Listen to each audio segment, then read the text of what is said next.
Now you're listening to Journalism Talks. Experiential learning to explore new form of journalism.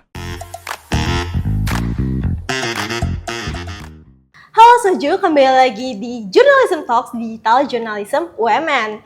Nah, sekarang aku sudah bersama dengan mahasiswa-mahasiswi jurnalistik yang berprestasi nih, yang kemarin baru saja memenangkan lomba video pendek. Nah, langsung aja kita kenalan nih sama mereka. Boleh dong diperkenalkan dirinya nih. Halo. Soju. Mati gaya ya? Kita ya? Oke. Kelihatan ya? Boleh dong. Oke. Perkenalkan kami apa ya sebutnya ya? Kami dari Urban Diary lah. Kita menyebut diri kita tuh Urban Diary. Kami baru saja memenangkan lomba video pendek kemarin. Dari mata kuliah sih sebenarnya. Oke, dari mata kuliah. Boleh nggak nih kenalin dulu namanya dong? Oh iya, perkenalkan aku Gavendra Nantawi Kramawijaya, aku Jurnal 23. Halo, kenalin aku Priscilla Yudi Victoria atau biasa dipanggil Prisil dari Jurnalistik Angkatan 23 juga. Oke, halo semua, aku Putra, aku dari Jurnalistik Angkatan 2023. Halo semuanya, aku Nicholas dari Jurnalistik Angkatan 22. Oke, tadi kan kalian menyinggung soal lomba nih ya, lomba video pendek. Boleh nggak sih jelasin lombanya tuh apa yang kalian ikutin, dan kalau nggak salah ini diselenggarakan sama Bapeda ya? Benar. Oke. Jadi kemarin itu kita dapat tantangan dari salah satu dosen kita, Ibu Alin di Matkul VPP. Itu kita mengikuti lomba video pendek yang diselenggarakan sama Bapeda Kabupaten Tangerang. Temanya itu tentang identitas bambu dan identifikasi budaya Kabupaten Tangerang or something lah ya, kurang lebih kita tuh diminta untuk membuat video pendek berdurasi maksimal berapa Jus? 10 ya? Maksimal 5 menit tentang bambu di Kabupaten Tangerang. Kita tuh diberikan beberapa subtopik gitu. Ada yang tentang keberlanjutan bambu di Kota Tangerang, ada yang tentang Kabupaten Tangerang, ada yang tentang bambu di kehidupan Kabupaten Tangerang dan lain-lain lah gitu kurang lebih. Oke, terus kalau nggak salah judul kalian ini Bambu Menganyam Asa ya? Betul. Itu ada nggak kenapa alasan kalian memilih judul itu? Sebenarnya alasannya dari Bambu Menganyam Asa. Asa sendiri kan artinya harapan ya. Jadi dari video kami itu harapannya penonton-penonton itu kayak ngeliat, oh ternyata bambu ini masih punya harapan lah istilahnya untuk keberlanjutan di masa depan. Gitu sih kurang lebih. Oke, berapa lama tuh proses produksinya? Proses produksi itu kita jujur cepet banget. Kurang dari sebulan ya? Kurang, kayaknya 2 minggu kayaknya. 2 minggu apa 3 minggu ya? Kayak 2 minggu ya. Jadi Bu Alin tuh dadakan banget sebenarnya ngasih ke kita tuh hamin 2 minggu deadline pengumpulan. Makanya abis itu kita langsung deh buru-buru abis dikasih kita langsung rapat besoknya kali ya. Besoknya tuh kita benar-benar langsung rapat, kita bahas mau ngerjain topik apa segala macem. Ya kalau ditanya durasi 2 minggu itu udah jadi videonya. Oke, durasinya cuma 2 minggu tapi 2 minggu. Wow, hasilnya keren ya. Aku juga udah nonton videonya. Terima kasih. Iya, oke. Tapi dalam suatu produksi, suatu karya itu kan pasti ada tantangan ya. Nah, apa tuh tantangan kalian? Kalau boleh tahu. Siapa? Jus. Oke. Coba. Nih teknis. Orang teknis. Dari teknis tersendiri kan aku kan di sini sebagai campers juga, camera person untuk project ini. Paling waktu itu sih yang yang 2 minggu tadi itu juga lumayan tantangan karena kita harus nyiapin alat juga, terus belum lagi kita matengin konsepnya. Dan kalau untuk aku sendiri kesulitan itu memang menyesuaikan gambar apa yang diinginkan gitu. Kayak misalnya apa sih yang bakal diomongin sama narasumber nanti, itu aku harus siapin gambarnya. Paling itu sih kalau tantangan dari aku sendiri. Oke. Mungkin aku nambahin dikit kali ya, sorry. Salah satu tantangan yang cukup berat juga tuh waktu itu informasinya sedikit banget. Minim banget. Tentang bambu di Kabupaten Tangerang itu informasinya sangat-sangat minim di Google. Karena kan ini hal baru nih tentang bambu di Kabupaten Tangerang. Jujur kita belum pernah ngulik sebelumnya. Pas kita lagi riset, itu minim banget Dan akhirnya kita mutusin udah kita langsung aja terjun ke lapangan. Jadi kita nyamperin ke kabupaten itu, ke salah satu desa namanya Desa Ciakar, itu tanpa informasi sama sekali. Jadi Kenapa benar-benar tiba-tiba bisa milih desa Ciakar itu?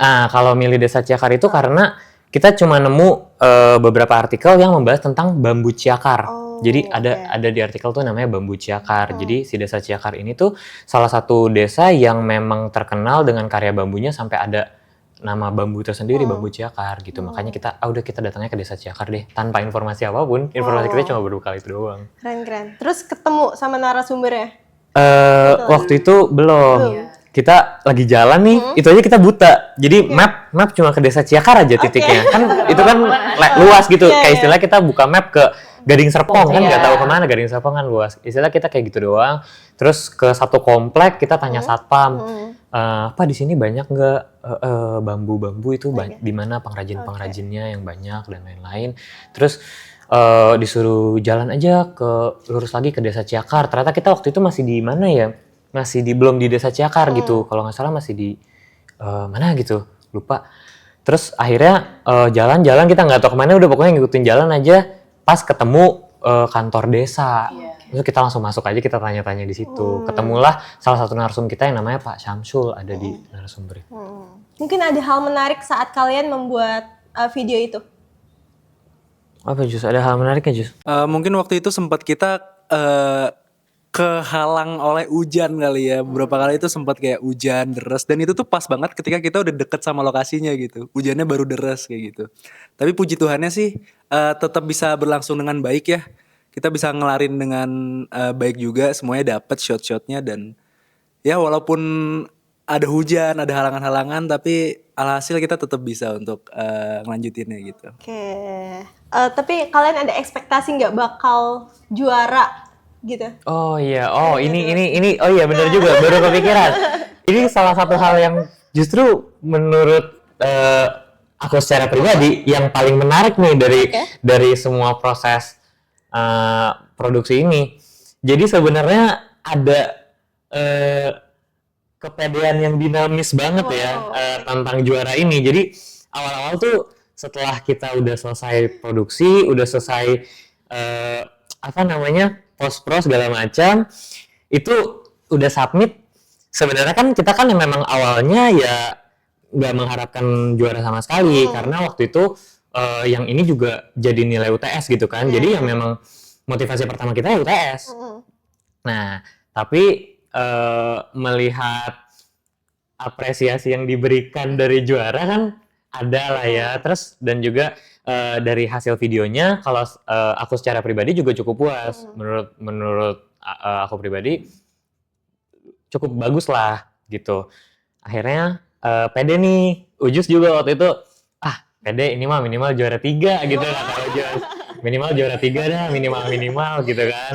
Terus habis itu kita kan pas upload YouTube kita lihat-lihat juga kompetitor, kayak masih bagusan kita gitu kan. Emang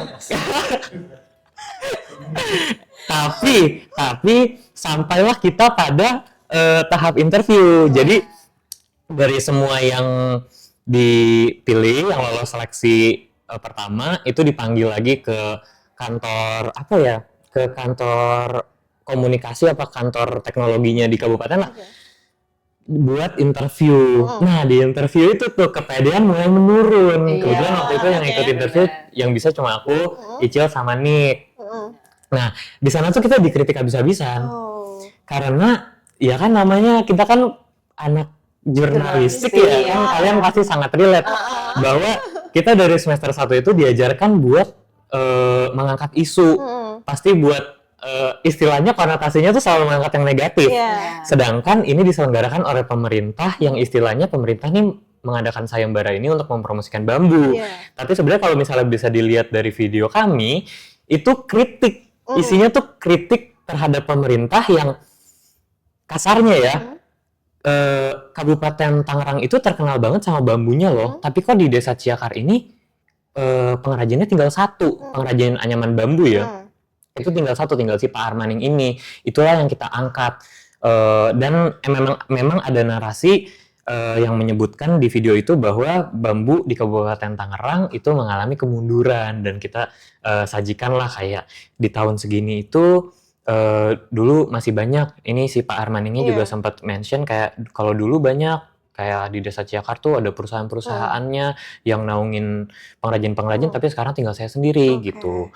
Nah, di situ tuh kita dikritik habis-habisan kayak kalian jangan terlalu membuat produk jurnalistik, kalian juga harus perhatiin TOR lomba yang lainnya. Terus dilihat ada yang bilang juga jurinya, kalian kalau misalnya sebutin kemunduran sajin dong fakta-faktanya, jangan cuma sebutin kemunduran gitu-gitu pokoknya. Terus kita bertiga langsung pulang ngedumel tuh, ngedumel. Terus kita kayak ya udahlah, menghibur dirinya yang kayak ya udahlah, kan memang kita mau TS doang, yang penting UTS sudah aman. Nggak usah ngarepin lomba gitu-gitu kan. Ya udahlah aman. Pas pengumuman puji Tuhan tiba-tiba dapet juara 3 gitu. Rasanya gimana tuh? Perasaannya gimana? Kalau aku sih seneng ya, karena ini aku tuh satu-satunya yang ada di grup lomba. Ini 3 nggak ada yang di grup lomba, nggak tahu kenapa pada kagak masuk ke grup. Aku tuh satu-satunya yang ada di grup itu. Jadi aku tuh yang ngeliatin banget nih perkembangannya gitu kan. Terus memang pas hari H langsung dapat, wih aku sih senang banget gitu. Sebenarnya waktu itu pengen bikin ini juga, pengen surprise anak-anak ini juga, pengen ngajakin di grup, guys fit call yuk gitu, pengen fit call terus pengen lihat reaksi mereka, udah pengen rekam gitu, udah siapin HP, pada so sibuk, nggak ada yang bales di grup, udah surprise-nya ya.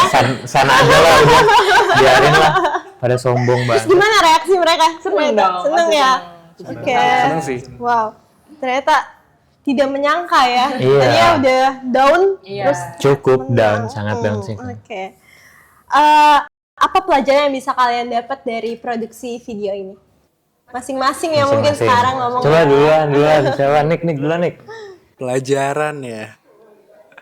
Yang berat kasih gue duluan ya. Pelajaran yang bisa kita ambil sih, menurut aku sih kita banyak banget di sini jadi tahu bahwa kerajinan yang mungkin kita anggap sebelumnya tuh kayak hal yang biasa aja gitu, ternyata punya dampak yang begitu besar untuk seseorang, bahkan untuk suatu daerah gitu. Kita jadi tahu bahwa bambu itu nggak hanya sekedar jadi sebuah kerajinan semata gitu, nggak hanya sebuah produk aja, tapi juga jadi budaya tersendiri gitu, dan melekat dalam sosial masyarakatnya gitu loh. Dan gak hanya itu, juga di ekonomi mereka juga gitu. Sehingga kita bisa lihat bahwa hal-hal yang kita anggap kecil tuh ternyata bisa punya dampak yang besar buat orang lain, bisa punya dampak yang besar di daerah yang berbeda gitu. Itu juga yang kita dapetin selama kita lomba sih. Aku dapetin selama aku ikut lomba ini sama teman-teman gitu. Kayak kita mungkin awalnya percaya gitu untuk bisa menang gitu, kita pede gitu. Tapi mungkin di mata orang lain belum tentu sebagus itu juga gitu hasil kita. Tapi pada akhirnya puji Tuhannya kita tetap menang, dan banyak banget pelajaran yang bisa diambil juga, bahwa ya jangan sampai cepat puas kayak gitu dan sebagainya sih, itu sih. Luar biasa Nicholas. Udah kayak cukup ya. Nicholas Sudah mewakilkan ya. Mario Teguh. Paling sama sih, setuju sih sama nih, kayak dari proses produksi kita juga nyadari hal itu. Tapi kalau aku pribadi sih concernnya lebih kayak ini kan tim kan terutama aku sama Nanta sama Priscil kan udah sekitar 2 semester bareng untuk project-project ini. Kalau aku pribadi sih pembelajarannya project kali ini tuh lebih mateng aja gitu, kayak sebelumnya kita di pre-production belum begitu mateng untuk project-project sebelumnya. Cuman di project kali ini kita lumayan maksimal lah dari pre-production, production sampai post-pro-nya gitu sih. Itu sih kalau paling dari aku. Oke. Iya, setuju banget. Itu benar banget. Yang mungkin so far ya, kita udah liputan berapa banyak ya? Dari semester 1 tuh kayaknya ini ke 5 ada kali ya. Ini mungkin video liputan atau dokumenter dan karya-karya jurnalistik yang kelima lah, yang berbasis audio visual gitu. Dari semester 1 memang terlihat perkembangannya sih, kalau aku secara pribadi juga melihat perkembangannya dari tahap pre-production, production, dan post-pro itu jauh lebih matang yang ini. Yang karya si Bambu ini tuh karya yang aku cukup puas. Dari sebelum-sebelumnya tuh aku setiap kali selesai post-pro tuh, aduh kurang gitu, selalu ada rasa yang gak puas. Yang ini ya walaupun memang masih banyak ruang untuk bertumbuh, tapi udah cukup puas gitu. Karena selalu evaluasi dari sebelum-sebelumnya. Dan yang aku pelajarin juga sih, kita kalau misalnya memang pede dengan hasil karya kita, walaupun yang tadi aku bilang sebelumnya kita sempat dikritik abis-abisan karena kita membuat sebuah produk jurnalistik gitu ya. Yang itu juga sebenarnya udah sempat ada keraguan juga dari Bu Alin, dari Civena sebagai asdos tuh pada bilang kayak kalian nih tapi kan ada kelompok sebelah ya. Jadi di kelas kita tuh ada 2 kelompok, ada kelompok satu lagi yang sedang anak-anak Strakom di situ. Dan bilang juga tapi anak Strakom nih si Civena ya waktu itu kayaknya ngomong, anak Strakom nih marketing banget sih memang, yang video-video yang disukai sama Orientasinya emang dari awal udah beda. Dan mereka terbukti juara 2 sih memang. Tapi kan kami yang istilahnya awalnya ragu karena kami mengkritik yang istilahnya dari sayembara yang dilakukan pemerintah untuk promosi, tapi kita kritik awalnya bikin down. Tapi kalau misalnya memang kita pede sih ya ada aja hasilnya yang bisa kita tuai gitu dari usaha yang udah kita tanam gitu sih kalau dari aku. Kayaknya udah dijelasin semua ya sama teman-teman. Gong nih terakhir gong nih Closing statement. terakhir. Udah pasti gong, pasti motivasi, daging banget pasti terakhirnya mah udah. Ya pada intinya sama sih, mungkin dari kayak walaupun emang waktunya kurang lebih 2 minggu, mepet banget. Tapi dari semua karya kita, produksi kita yang kemarin kayak hasil yang ini cukup memuaskan emang. Dan dari pre-produksi sampai post-produksi itu lancar, mateng rencananya. Terus mungkin dari semester 1 kan project sampai semester 3 banyak materi, banyak masukan dari dosen, dari teman-teman yang lain. Itu sih yang bikin kita makin bertumbuh, makin bisa ngembangin karya-karya kita selanjutnya. Gitu. Oke, keren-keren banget teman-teman jurnalistik kita ini. Dan ya Soju, segitu aja mungkin perbincangan kita bersama para juara ini. Jadi malu. Dan ya tentunya aku mau ngucapin selamat juga. Terima kasih banyak. Karena semoga di produksi selanjutnya juga bisa memenangkan lagi dan membanggakan dan membawa nama. Amin. Kalian kembali kalian. Oke, thank you Soju, bye-bye. Terima kasih.